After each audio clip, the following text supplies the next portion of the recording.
žiť ako manželia v úprimnej láske a vo vzájomnej úcte po celý život? Áno.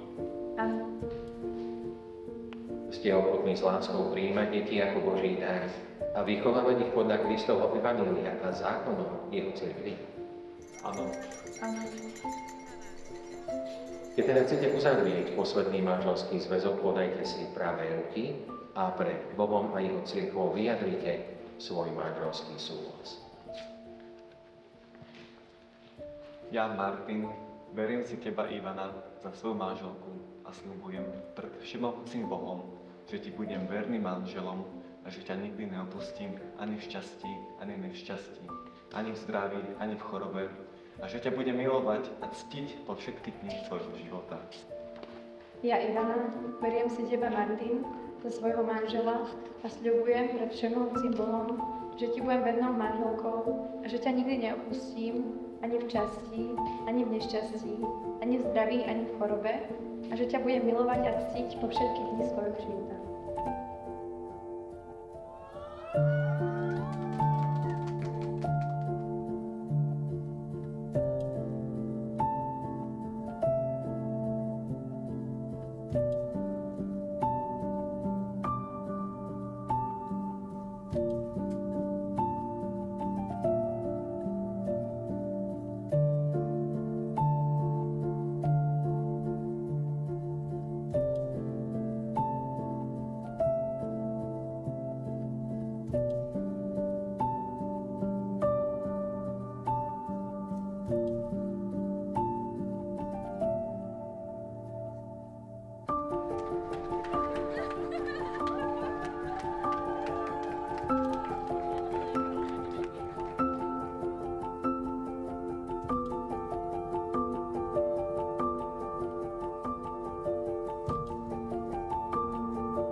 Milí rodičia, chcem vás v mene vašich detí